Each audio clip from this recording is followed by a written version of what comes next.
So in your traditional wholesale deal, let's say you have this house and the seller wants 200,000. Like, well, traditional wholesale deal, I need it down at 150. So let's say you're talking down to 150. You know somebody will buy it for 175 as is, no repairs. So your profit on that would be 25K. Okay, so this would be your wholesale deal. Take the same house. Okay, and this is where novation agreements they're pretty powerful if you know how to use them. Got the same house. This is going to be a novation agreement. Same thing. He or she wants 200. Well, instead of only being able to offer this 150 over here, you can say, look, I can give you 180. Wow, that's a $30,000 difference you can give them. Okay. Now I would pitch this, and if they say no, they go, well, how about a novation agreement?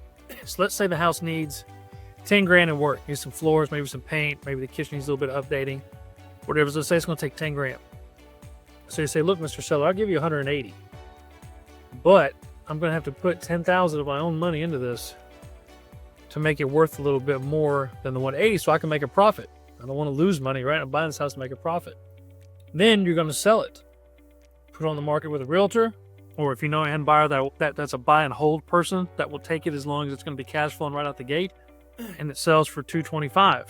So instead of just making the $25,000, well, you're able to put another $35K in your pocket, and that's after you deduct the $10,000 you put into it versus the $25K. So seller gets less money, you get $25,000. He gets a little bit less than what he's wanting. That's the $30,000 difference is a lot. You put in 10K so for $225 now because it's fixed up a little bit, looks prettier, more eye catching. $35,000 profit. So novation agreement is a really good tool. And here's a breakdown of it, like in a more clear way, so you can understand this. Wholesale deal, 200K. You offer them 150. You don't put any repairs in it. $25,000 profit. You keep most of it. Now you can split with the seller. You can do that. Just if you want to spice it up a little bit, but obviously you have to sell it for more than a 225. So that's another way you can do it, is tell the seller, look, how about I'll give you 180, but anything above that I'm going to keep. Or you can say, look, after the 180, I just want to make my money back in the repairs plus 25%, and then you can keep the rest. So that's another way to do it to make it attractive, is you tell the seller, look, I'm going to put in all this money. I'm going to put in 10 grand to get it fixed up. So I tell you what, if I'm going to put in 10 grand, as long as I get my 10K plus, say, 25%,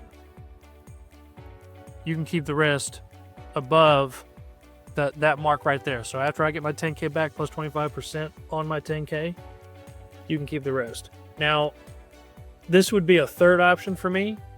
If you're trying to do it, you make some cash pretty quick on a deal, you can do a wholesale deal. That's not going to work.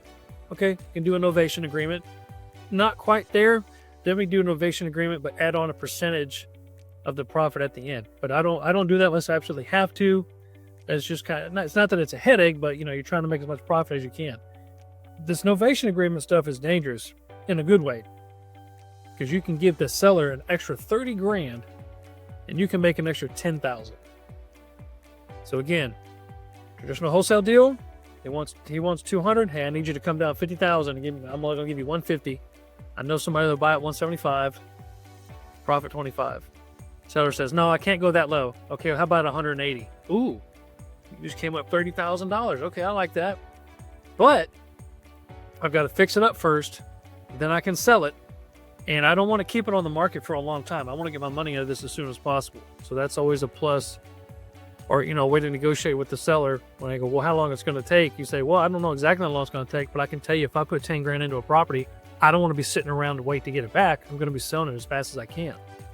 So that's good to use with sellers when you're talking to them about this. But novation agreements, if you want to know more about it, you want to see what one looks like, shoot me a message and I'll send you a copy of what a novation agreement looks like that I've used in the past.